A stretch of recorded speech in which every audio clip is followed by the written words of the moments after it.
ಮತ್ತೊಂದು ಹೊಸ ವಿಡಿಯೋಗೆ ಸ್ವಾಗತ. ನಾನಿರೋ ಅಂತ ಜಾಗ ಸುಮಾರು 200 ವರ್ಷ ಹಿಂದಕ್ಕೆ ಹೋದ್ರೆ ಒಂದ್ ಕಾಲದಲ್ಲಿ ಯುದ್ಧ ಭೂಮಿ ಆಗಿತ್ತು. ಅದಕ್ಕೆ ಸಾಕ್ಷಿ ಏನಪ್ಪಾ ಅಂದ್ರೆ ನನ್ನ ಪಕ್ಕದಲ್ಲಿ ಕಾಣ್ತಾ ಇರೋ ಈ ಒಂದು ಮೆಟ್ರೋ ಸ್ಟೇಷನ್.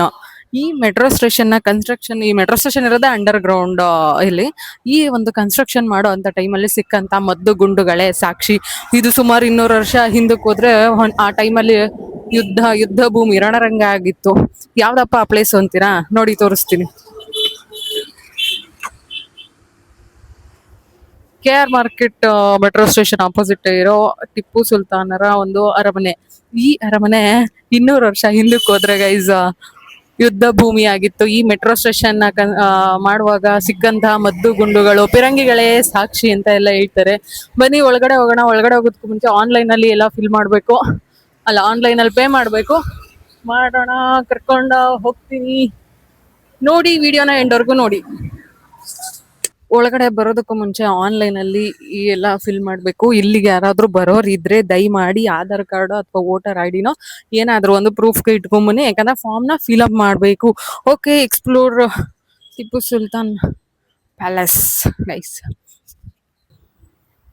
ಈ ಒಂದು ಸಮ್ಮರ್ ಅಲ್ಲಿ ನಾನ್ ನಿಮ್ಗೆ ಸಮ್ಮರ್ ಪ್ಯಾಲೇಸ್ ನ ತೋರ್ಸೋದಕ್ ಬಂದಿದ್ದೀನಿ. ಯಾಕಂದ್ರೆ ಸಮ್ಮರ್ ಪ್ಯಾಲೇಸ್ ನ ಸಮ್ಮರ್ ಅಲ್ಲೇ ಎಕ್ಸ್ಪೀರಿಯನ್ಸ್ ಮಾಡಿದ್ರೇನೆ ಅದು ಒಂದು ಮಜಾ. ಬನ್ನಿ ಹೋಗೋಣ. ಏನಿಲ್ಲ ಅಂದ್ರೂ ಈ ಒಂದು ಅರಮನೆಗೆ, ಈ ಒಂದು ಪ್ಯಾಲೇಸ್ಗೆ 200 ವರ್ಷ ಆಗಿದೆ ಕಣ್ರಿ. 200 ವರ್ಷದಿಂದ ಹಂಗೇ ನಿಂತಿದೆ. ಬನ್ನಿ ನೋಡೋಣ, ಒಂದೊಂದಾಗಿ ಹೇಳ್ತೀನಿ. ಸುಮಾರು ಇಂಟ್ರೆಸ್ಟಿಂಗ್ ಸ್ಟೋರಿಗಳಿದಾವೆ ಈ ಒಂದು ಪ್ಯಾಲೇಸ್ಗೆ. ಏನಪ್ಪಾ ಅಂದ್ರೆ ಟಿಪ್ಪು ಸುಲ್ತಾನ್ ಮತ್ತೆ ಹೈದರಾಲಿ ಅವ್ರ ತಂದೆ ಅಲ್ಲ, ಟಿಪ್ಪು ಸುಲ್ತಾನ್ ಮತ್ತೆ ಹೈದರಾಲಿ ಸೇರ್ಕೊಂಡು 4 ಅರಮನೆಗಳನ್ನ, 4 ಪ್ಯಾಲೇಸ್ನ ಕಟ್ಟಿಸ್ತಾರೆ. 2 ಶ್ರೀರಂಗಪಟ್ಟಣದಲ್ಲಿ, ಒಂದು ನಂದಿ ಬೆಟ್ಟದಲ್ಲಿ, ಮತ್ತೊಂದು ಬೆಂಗಳೂರಿನಲ್ಲಿ. ನೋಡಿ, ಇದೇ ಆ ಒಂದು ಸಮ್ಮರ್ ಪ್ಯಾಲೇಸ್. ಇನ್ನೊಂದು ವಿಶೇಷತೆ ಹೇಳಬೇಕು. ಏನಪ್ಪಾ ಅಂದ್ರೆ ಹೈದರಾಲಿ ಮತ್ತೆ ಟಿಪ್ಪು ಕಟ್ಸಿದ 4 ಪ್ಯಾಲೇಸ್, 4 ಅರಮನೆಗಳಾದ್ರು, ಅರಮನೆಗಳ ಮುಂಭಾಗದಲ್ಲಿ ವಿಷ್ಣುವಿನ ದೇವಾಲಯವನ್ನ ಕಟ್ಟಿಸ್ತಾ ಇದ್ರು. ಅದೇ ರೀತಿ ನೋಡ್ಬೋದು, ಇದೇ ಒಂದು ಮುಂದೆಗಡೆ ಏನಿದೆ, ಕೋಟೆ ವೆಂಕಟರಮಣ ಸ್ವಾಮಿ ದೇವಸ್ಥಾನ ಇದೆ, ನೋಡ್ಬೋದು ನೀವು.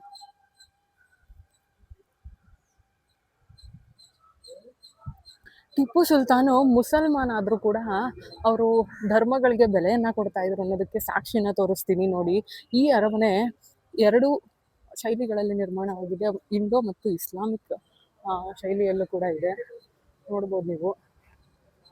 ನೋಡಿ, ಆರ್ಚ್ ಬಂದು, ಆ ಡಿಸೈನ್ಸ್ ಎಲ್ಲ ಬಂದು ಹಿಂದೂ, ಮತ್ತೆ ಈ ಒಂದು ಆರ್ಚ್ ಶೈಲಿ ಬಂದು ಇಸ್ಲಾಮಿಕ್ ಧರ್ಮದ್ದು ಡಿಸೈನ್ಸ್ ನೋಡ್ಬೋದು ನೀವು.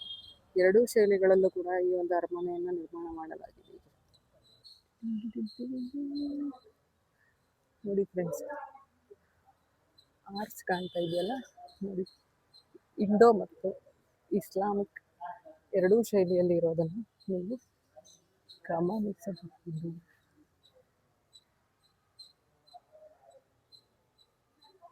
ಮತ್ತೆ ನೀವೇನ್ ನೋಡ್ತಾ ಇದ್ದೀರಾ, ಈ ಕಂಬಗಳು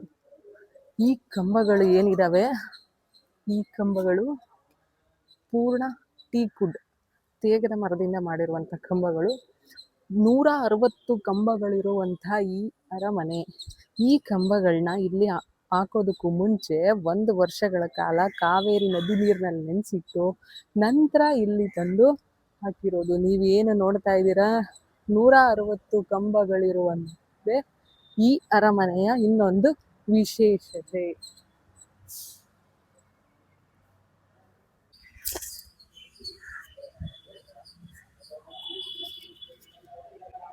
ನೋಡಿ, 160 ಕಂಬಗಳ ಶೈಲಿ, ವಿನ್ಯಾಸವನ್ನ. ತುಂಬಾ ಹಳೇದ್ರಾಗಿರೋದ್ರಿಂದ ಪೇಂಟ್ ಕೂಡ ಸ್ವಲ್ಪ ಹೋಗ್ಬಿಟ್ಟಿದೆ.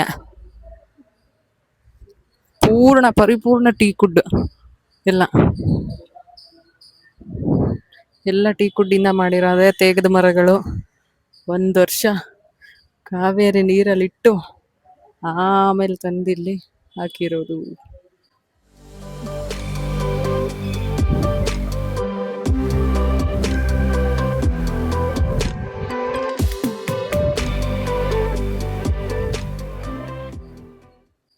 ಬನ್ನಿ ಒಳಗಡೆ ಹೋಗೋಣ. ಒಳಗಡೆ ಹೋಗೋದಕ್ಕೂ ಮುಂಚೆ ಇನ್ನೊಂದು ಇಂಟ್ರೆಸ್ಟಿಂಗ್ ಸ್ಟೋರಿನ ಹೇಳ್ತೀನಿ ಕೇಳಿ. ಸುಮಾರು 240 ವರ್ಷದಿಂದನೇ ಒಂದು ರಾಕೆಟ್ ತಂತ್ರಜ್ಞಾನ ಇತ್ತು ಅಂದ್ರೆ ನೀವು ನಂಬ್ತೀರಾ? ನಂಬಬೇಕು. ಈ ಟಿಪ್ಪು ಸುಲ್ತಾನ್ ಅವರು 240 ವರ್ಷದ ಹಿಂದೆನೆ ರಾಕೆಟ್ ತಂತ್ರಜ್ಞಾನವನ್ನ ಕಂಡಿಡ್ಕೊಂಡು ಯುದ್ಧವನ್ನ ಮಾಡ್ತಾ ಇದ್ರು ಗೈಸ್. ಆ ಎದುರಾಳಿಗಳನ್ನ ಈ ರಾಕೆಟ್ ಅನ್ನ ಬಳಸ್ಕೊಂಡು ಎದುರಾಳಿಗಳನ್ನ ಸೋಲಿಸ್ತಾ ಇದ್ರು, ಅವ್ರ ಜೊತೆ ಯುದ್ಧ ಮಾಡ್ತಾ ಇದ್ರು. ಇವಾಗೇನ್ ರಾಕೆಟ್ ಕಂಡಿಡದೇ ಇರೋದು, ಟಿಪ್ಪು ಸುಲ್ತಾನ್ ಅವ್ರು ಆ ಕಾಲದಲ್ಲೇ ಕಂಡಿಡಿದಿದ್ದಾರೆ. ಆದ್ರೆ ಬ್ರಿಟಿಷರು ಏನ್ ಮಾಡಿದ್ರು ಅಂದ್ರೆ ಇಲ್ಲಿ ಇದ್ದಿದ್ನೆಲ್ಲ ಎತ್ಕೊಂಡೋಗ್ಬಿಟ್ಟು ಎರಡೆರಡು ಉಳಿಸಿದ್ದಾರೆ. ಈಗ್ಲೂ ಕೂಡ ಅಲ್ಲಿ ಲಂಡನ್ ಅಲ್ಲಿ ಮ್ಯೂಸಿಯಂ ಅಲ್ಲಿ ಇರೋದನ್ನ ನಾವು ನೋಡ್ಬೋದು. ಜೊತೆಗೆ ಬನ್ನಿ ತೋರಿಸ್ತೀನಿ. ಬಟ್ ಆದ್ರೆ ಒಳಗಡೆ ಕ್ಯಾಮ್ರಾ ಅಲ್ಲೋ ಇಲ್ಲ, ನಾನು ಫೋಟೋಸ್ನ ಹಾಕ್ತೀನಿ ನೋಡಿ.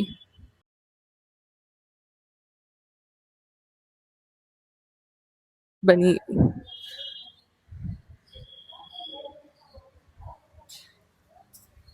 ಒಳಗಡೆ ಹೋಗೋದಕ್ಕೂ ಮುಂಚೆ ಏನ್ ನಿಮ್ಗೆ ಎಲ್ಲಾ ಕಡೆ ಈ ಗೂಡ್ ಕಾಣ್ತಾ ಇದೆ, ಈ ಗೂಡಲ್ಲಿ ಏನೋ ದೀಪಗಳು ಲ್ಯಾಂಪ್ಸ್ಗಳನ್ನ ಹಚ್ತಾ ಇದ್ರು. ಮೇಲ್ಗಡೆ ಇರೋ ಗೂಡ್ನಲ್ಲಿ ಅದಕ್ಕೆ ಸಂಬಂಧಪಟ್ಟಂತ ವಸ್ತುಗಳನ್ನ ಇಡಲಾಗ್ತಾ ಇತ್ತು. ಅದಕ್ಕೂ ಸಾಕ್ಷಿ ಏನಪ್ಪಾ ಅಂದ್ರೆ ದೀಪಗಳನ್ನ ಹಚ್ಚಿ ಹಚ್ಚಿ ಹಚ್ಚಿ ಗೋಡೆಗಳು ಪರಿಪೂರ್ಣವಾಗಿ ಕರ್ರಗಾಗಿರೋದು, ಕಪ್ಪಗಾಗಿರೋದನ್ನ ನೀವು ಗಮನಿಸಬಹುದು. ಒಳಗಡೆ ಹೋಗೋಣ.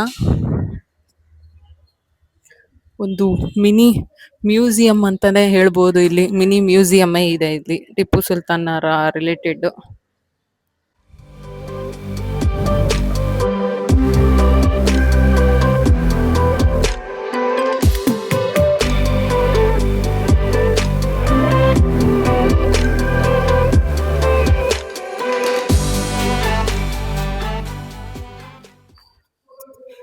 ಒಳಗಡೆ ಒಂದು ಮಿನಿ ಮ್ಯೂಸಿಯಂನೇ ನೋಡಿದ್ವಿ.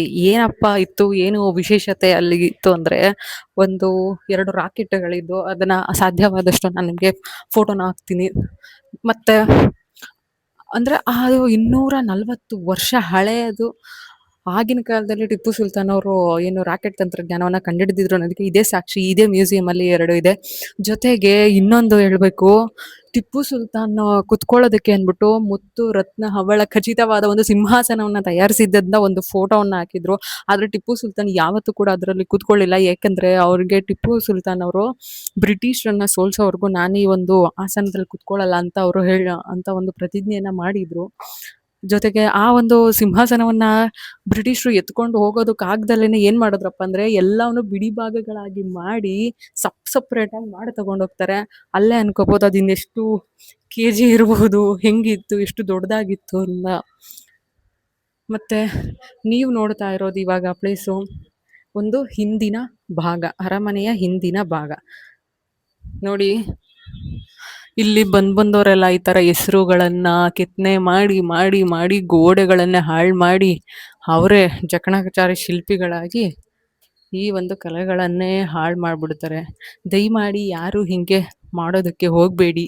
ಇತಿಹಾಸವನ್ನ ಮತ್ತೆ ಸೃಷ್ಟಿಸೋದು ತುಂಬಾ ಕಷ್ಟ.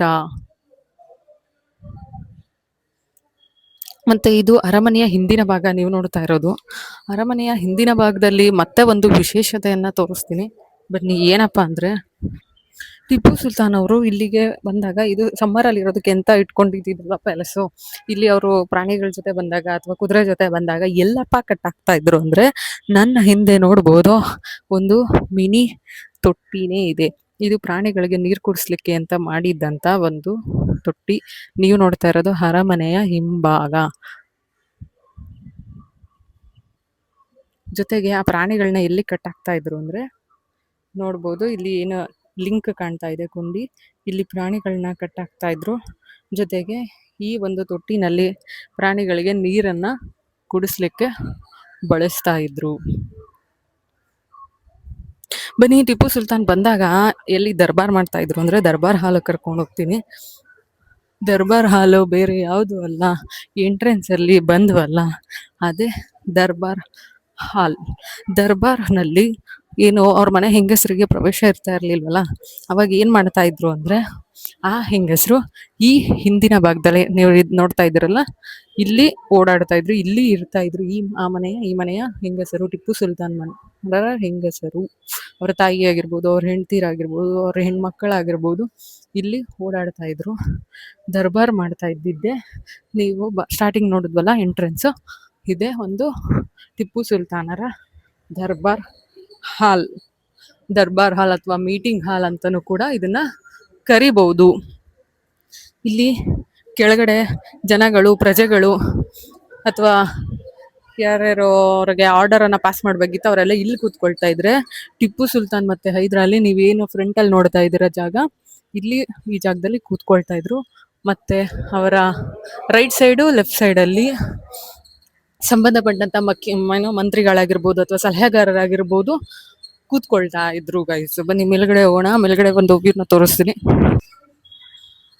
ಬಲ್ಗಾಲು ಪೇಂಟಿಂಗ್ ಆ ಕಾಲದಲ್ಲಿ ಹೆಂಗಿದೆ ಅಂತ ಪೇಂಟಿಂಗ್ನ ಗಮನಿಸ್ಬೋದು.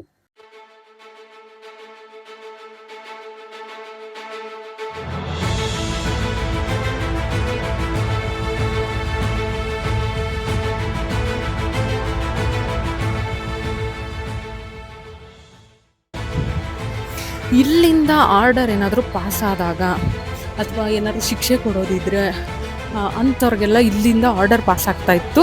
ಶಿಕ್ಷೆ ಕೊಡೋರ್ನ ಏನೋ ಅವ್ರನ್ನೆಲ್ಲಿ ಕರ್ಕೊಂಡು ಹೋಗ್ತಿದ್ರು ಅಂದರೆ, ಇದೇ ಒಂದು ಅರಮನೆಯಿಂದ ಮುಂದೆ ಹೋದರೆ ಬೆಂಗಳೂರು ಫೋರ್ಟ್ ಕೋಟೆ ಸಿಗುತ್ತೆ, ಅಲ್ಲಿ ಅವ್ರಿಗೆ ಅಲ್ಲಿ ಆ ಜೈಲಿತ್ತು, ಅಲ್ಲಿಗೆ ತೊಗೊಂಡೋಗಿ ಹಾಕ್ತಾಯಿದ್ರು. ಅಲ್ಲಿ ಇಡ್ಲಾಗ್ತಿತ್ತು ಅಂತ ಹೇಳ್ಬೋದು.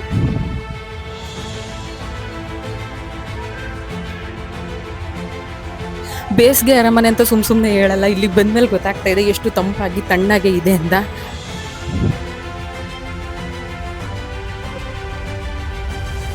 ನೋಡಿ, ಬಂದವರೆಲ್ಲ ಇಲ್ಲಿ ಅವರ ಭಗ್ನ ಪ್ರೇಮಗಳನ್ನು ಈ ರೀತಿ ಗೋಡೆ ಮೇಲೆ ವ್ಯಕ್ತಪಡಿಸ್ಕೊಂಡು ಗೋಡೆಗಳನ್ನ ಹಾಳು ಮಾಡಿಬಿಟ್ಟಿದ್ದಾರೆ. ಇನ್ನೊಂದು ಈ ಅರಮನೆಯ ವಿಶೇಷತೆ ಹೇಳಬೇಕು ಅಂದರೆ, ಈ ಅರಮನೆಯಲ್ಲಿ ಚಿನ್ನದಿಂದ ಪೇಂಟಿಂಗ್ ಮಾಡಿದ್ದಾರೆ ಫ್ರೆಂಡ್ಸ್. ನಂಬ್ತಿರೋ ಇಲ್ವೋ ಗೊತ್ತಿಲ್ಲ, ಚಿನ್ನದಿಂದ ಪೇಂಟಿಂಗ್ ಮಾಡಿದ್ದಾರೆ. ಆ ರೂಮ್ಗೆ ಎಂಟ್ರಿ ಕೊಡ್ತಾ ಇಲ್ಲ, ಕೊಟ್ಟಿದ್ದಿದ್ರೆ ತೋರಿಸ್ತಾ ಇದೆ. ಅದು ಒಂದು ಟಿಪ್ಪು ಸುಲ್ತಾನರ ಒಂದು ಏನೋ ಡ್ರೆಸ್ಸಿಂಗ್ ರೂಮ್ ಆಗಿತ್ತು. ಗೋಲ್ಡ್ ಪೇಂಟಿಂಗ್ನ ಅಲ್ಲಿ ನೋಡ್ಬೋದು ನಾವು.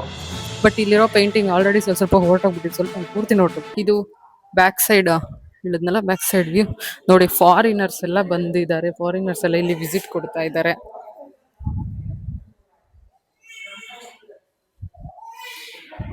ಏನು ನಾವು ನೋಡಿದ್ವಿ, ಫ್ರಂಟಲ್ಲಿ ದರ್ಬಾರ್ ಹಾಲು, ಅದು ಮೀಟಿಂಗ್ ಹಾಲು, ಅಲ್ಲಿ ಆರ್ಡರ್ ಪಾಸ್ ಆಗ್ತಾ ಇತ್ತು.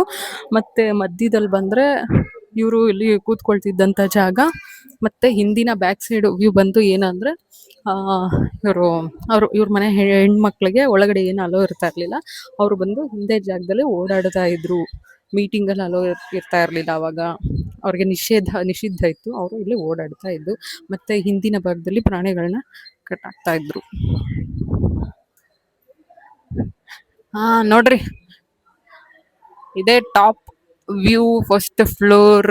ಇಲ್ಲೇನೆ ಹೈದರಾಲಿ ಅಥವಾ ಟಿಪ್ಪು ಅವರು ಕುತ್ಕೊಂಡು ಆರ್ಡರ್ ಅಥವಾ ಕಮೆಂಡ್ ಅನ್ನ ಪಾಸ್ ಮಾಡ್ತಾ ಇದ್ದಂತ ಜಾಗ. ನೀವು ನೋಡ್ತಾ ಇರೋದೆ ಇದೇ ಜಾಗದಲ್ಲೇ ಅವರು ಕುತ್ಕೊಳ್ತಾ ಇದ್ದಿದ್ದು. ಅವರ ಪಕ್ಕದಲ್ಲಿ ಯಾರು ಅವರ ಏನು ಸಲಹೆಗಾರರಾಗಿರ್ಬೋದು, ಮಂತ್ರಿಗಳಾಗಿರ್ಬೋದು, ಈ ಕಡೆ ರೈಟ್ ಸೈಡ್ ಮತ್ತೆ ಲೆಫ್ಟ್ ಸೈಡಲ್ಲಿ ಕೂತ್ಕೊಳ್ತಾ ಇದ್ರು. ಇಲ್ಲಿ ಟಿಪ್ಪು ಅವರು ಕುತ್ಕೊಳ್ತಾ ಇದ್ದಿದ್ದ ಜಾಗ. ಕೆಳಗಡೆ ಅವರ ಜನಗಳು, ಸೈನಿಕರು ಇತ್ಯಾದಿ ಜನರು ಕೂತ್ಕೊಳ್ತಾ ಇದ್ದಂಥ ಜಾಗ ಕೆಳಗಡೆ ನೀವು ನೋಡ್ಬೋದು.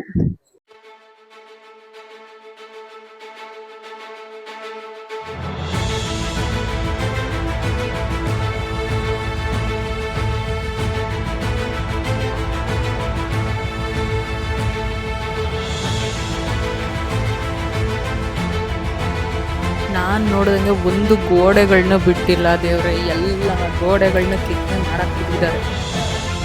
ತುಂಬ ಚೆನ್ನಾಗಿ ಒಳ್ಳೊಳ್ಳೆ ಶಿಲ್ಪಿಗಳೇ ಬಂದಿದ್ದಾರೆ ಅಂತ ಗೊತ್ತಾಗ್ತಾ ಇದೆ ಇಲ್ಲಿ ಕೆತ್ತನೆನ ನೋಡಿ. ಬ್ಯಾಕ್ ಸೈಡ್ ಮತ್ತು ಫ್ರಂಟ್ ಸೈಡ್ ಎರಡೂ ಕೂಡ ಸೇಮ್ ಡಿಸೈನಲ್ಲೇ ಮಾಡಿದ್ದಾರೆ. ಇದೇ ರೂಮಲ್ಲೇ ಟಿಪ್ಪು ಸುಲ್ತಾನರ ಒಂದು ಡ್ರೆಸ್ಸಿಂಗ್ ರೂಮ್ ಇರೋದು.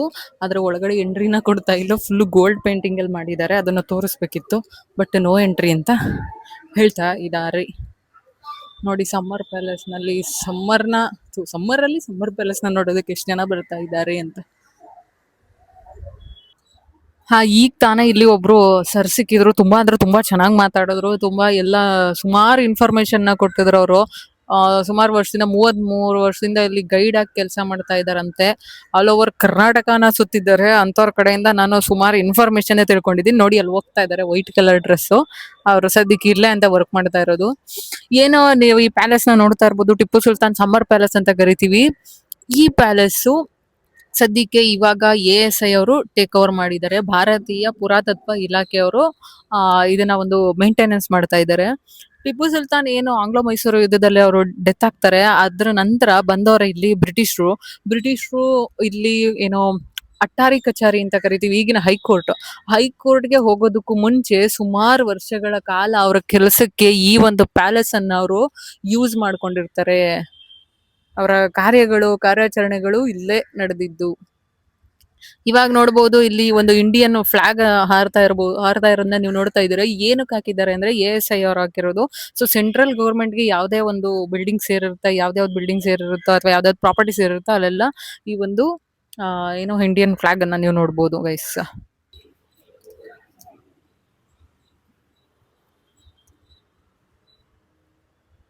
ಏನ್ ನನ್ ಮುಂದೆ ಕಾಣ್ತಾ ಇದೆಯಲ್ಲ ಟ್ರೀ, ಇದೊಂದು ಮರ ಏನಿದೆ, ಇದ್ರ ವಿಶೇಷತೆ ಏನಂದ್ರೆ ಹೇಳ್ತೀನಿ ಕೇಳಿ. ಆ ಸರ್ ಹೇಳಿದ್ರು ಇದು ಸುತ್ತ ಟರ್ನ್ ಆಗುತ್ತಂತೆ ಗೈಸ್. ಒಳಗಡೆಯಿಂದ ಬೇರ್ ಏನಿದೆ ಸುತ್ತ ತಿರುಗುತ್ತಂತೆ. ನಮ್ ಭೂಮಿ ಹೆಂಗ್ ತಿರುಗುತ್ತೆ ಹಂಗೆ ನಿಧಾನಕ್ಕೆ ಟರ್ನ್ ಆಗ್ತಾ ಇರುತ್ತಂತೆ. ಇವತ್ತು ಸ್ವಲ್ಪ ಡೈರೆಕ್ಷನ್ ಅಲ್ಲಿ ಟರ್ನ್ ಆಗಿದೆ. ನೀವು ಒಂದ್ ಸ್ವಲ್ಪ ದಿನ ಬಿಟ್ಕೊಂಡು ಬಂದ್ ನೋಡ್ಬೋದು, ಇದು ಇನ್ನೊಂದ್ ಡೈರೆಕ್ಷನ್ಗೆ ಟರ್ನ್ ಆಗಿರುತ್ತಂತೆ ಅಂತ ಹೇಳಿದ್ದಾರೆ. ಇದೊಂದು ತುಂಬಾ ವಿಶೇಷವಾದದ್ದು ಅಂತ ಅನ್ನಿಸ್ತು. ಈ ಅರಮನೆ ಬಗ್ಗೆ ಹೇಳಿ ಗೈಸ್, ಗೋಲ್ಡ್ ಇಂದ ಪೇಂಟ್ ಮಾಡಿದ್ದಾರೆ. ಒಂದು ಸಮ್ಮರ್ ಪ್ಯಾಲೇಸ್ ಅಂತ ಕರಿಬಹುದು. ಯಾಕಂದ್ರೆ ಟಿಪ್ಪು ಸುಲ್ತಾನು ಇಲ್ಲಿನ ಒಂದು ವಾತಾವರಣಕ್ಕೆ, ಇಲ್ಲಿನ ಒಂದು ವೆದರ್ಗೆ ಅವರು ಮನಸ್ಸು ಹೋತು ಬೇಸಿಗೆ ಕಾಲದಲ್ಲಿ ಇರೋದಕ್ಕೆ ಅಂತ ಕಟ್ಸಿದ್ದಂತ ಈ ಒಂದು ಅರಮನೆ ಟಿಪ್ಪು ಸುಲ್ತಾನ್ ಅವರ summer palace. KR market metro station opposite ಇದೆ ಇದು. ಒಂದು ಜಾಗನ ನೋಡ್ಲಿಕ್ಕೆ ಸುಮಾರು ಫಾರಿನರ್ಸ್ ಬರ್ತಾ ಇದ್ದಾರೆ. ಅದರಲ್ಲಿ ಯಾರನ್ನಾದ್ರೂ ಮಾತಾಡ್ಸೋದಕ್ಕೆ ಟ್ರೈ ಮಾಡ್ತೀನಿ, ನೋಡ. ನೋಡಿ ಎಷ್ಟು ವರ್ಷ ಹಳೆಯ ವಿಘ್ನ ವಿನಾಯಕ ಗಣೇಶನನ್ನ ನೋಡ್ಬೋದು ಇಲ್ಲಿ. ಮತ್ತೆ ಇದು ಅರಮನೆಯ ಮುಂಭಾಗ ಆದ್ರೆ ಅರಮನೆಯ ಪಕ್ಕದ ಸೈಡ್, ರೈಟ್ ಸೈಡ್ ವ್ಯೂಗೆ ಕರ್ಕೊಂಡು ಹೋಗ್ತಾ ಇದ್ದೀನಿ, ಬನ್ನಿ.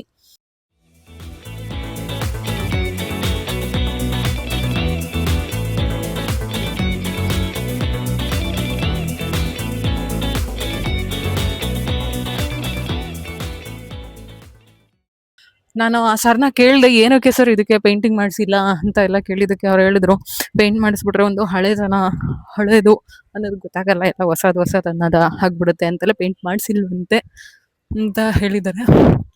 70% ಮರದಿಂದ ಬರೀ 30% ಗಾರೆಯನ್ನ ಬಳಸಿ ಕಟ್ಟಿರುವಂತ ಇದು ಅರಮನೆ.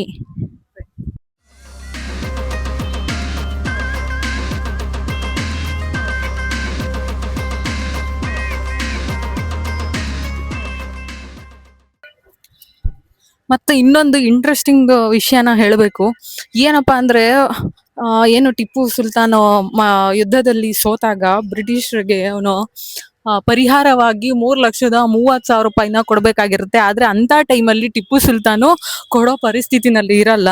ಹಾಗಾಗಿ ಅವನು ತನ್ನ 2 ಗಂಡು ಮಕ್ಕಳನ್ನೇ ಬ್ರಿಟಿಷರಿಗೆ ಒತ್ತೆಯಾಳಾಗಿ ಇಡುವಂತ ಪರಿಸ್ಥಿತಿ ಬರುತ್ತೆ.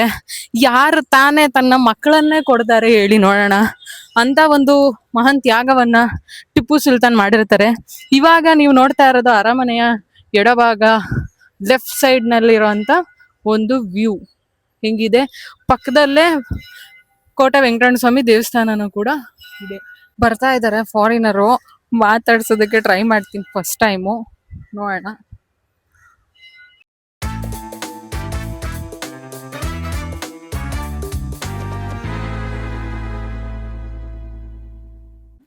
Sorry for bothering you. Can I talk with you? Yeah.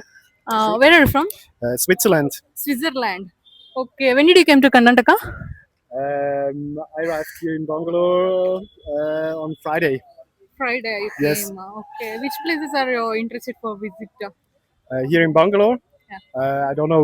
We are doing a tour because we are on a study trip, and we will visit some companies. Now you started a trip. Yes, exactly. So it starts officially. It starts tomorrow. So today we okay. just a sightseeing tour.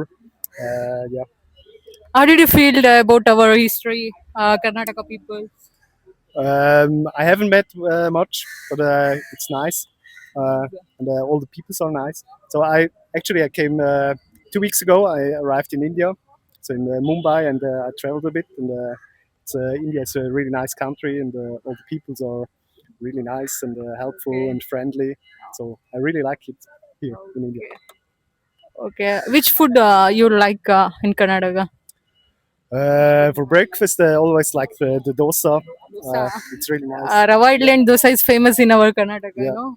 Yeah, that's really nice. For private use or YouTube. YouTube? This is my new channel. This is my first video. Oh, really? Yeah. Okay. I'm And what's your talking. name? Pavana. My name is Pavana, but my channel name is Shebro. Shibru. Yes, you can search in YouTube. This is my new channel. It will come or not, I don't know. Yeah.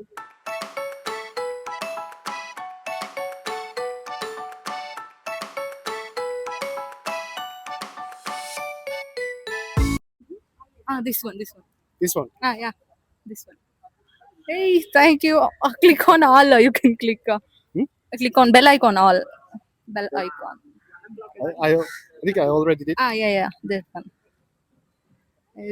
This is my new channel. Thank you so much. Yeah, you're welcome. Yeah. Have a nice day. Yeah. How many members you came? We're 13 people. 13 people from Switzerland. Yes. What's your name? Florian. Florian. Yes. I'm Pavana. Nice to meet you. Okay. Thank you so much. Bye. ನನ್ನ ಮೊದಲನೇ ವ್ಲಾಗಲ್ಲ ಒಂದು ಫಾರಿನರ್ನ ಮಾತಾಡಿಸಿದ್ದೀನಿ ತುಂಬಾ ಖುಷಿ ಆಗ್ತಿದೆ. ಯಾವತ್ತೂ foreigner ಜೊತೆ ಮಾತಾಡಿಲ್ಲ. ಸ್ವಿಟ್ಜರ್ಲ್ಯಾಂಡಿನ ಬಂದಿದ್ದಾರಂತೆ 13 peoples. ಈ ಒಂದು ಸಮ್ಮರ್ ಪ್ಯಾಲೇಸ್ ನ ಮಾತಾಡೋಕೆ ನಾನು ಸ್ಟೂಪಿಡ್ ಇಂಗ್ಲಿಷ್ ಅಲ್ಲಿ ಮಾತಾಡಿದ್ದೀನಿ. ಯಾರು ಬೇಜಾರು ಮಾಡ್ಕೋಬೇಡಿ. ನೋಡಿ ನನ್ನ ಹಿಂದೆ ಎಲ್ಲ ಫೋಟೋ ತಗೊಳ್ತಾ ಇದ್ದಾರೆ, ವಿಡಿಯೋ ಮಾಡ್ತಾ ಇದ್ದಾರೆ. ನಮ್ಮ ಒಂದು ಹಿಸ್ಟ್ರಿಯನ್ನ ಕೇಳಿದ್ರೇನೆ ಅವರು ಏನು ಇಂಟ್ರೆಸ್ಟಿಂಗ್ ಆಗಿ ನಮ್ಮ ಹಿಸ್ಟ್ರಿನ ಕೇಳ್ತಾರೆ ಫ್ರೆಂಡ್ಸ್. ಈ ತರ ಎಲ್ಲ ಆಗಿದ್ಯಾ ಇಲ್ಲಿ ಅಂತ. ಯಾಕಂದ್ರೆ ಅವ್ರ ಕಡೆ ಆಗಿಲ್ಲ, ಯಾಕಂದ್ರೆ ಅವರೇ ಬಂದಿರೋದು ನಮ್ಮ ಒಂದು ದೇಶಕ್ಕೆ. ಏನಕ್ಕೆ? ಕೊಳೆ ಹೊಡಿಯೋದಕ್ಕೆ. Thank you so much. Video ಇಷ್ಟ ಆದ್ರೆ ಲೈಕ್ ಮಾಡಿ, ಇಲ್ಲ ಡಿಸ್ಲೈಕ್ ಮಾಡಿ, ಏನೋ ಒಂದು ಮಾಡಿ, ಒಟ್ನಲ್ಲಿ ಕಮೆಂಟ್ ಮಾಡಿ. ಏನ್ ಮಾಡ್ಬೇಕು ಏನ್ ಮಾಡ್ಬಾರ್ದು ದಯಮಾಡಿ ಏನಾರು ಒಂದು ತಿಳಿಸಿ.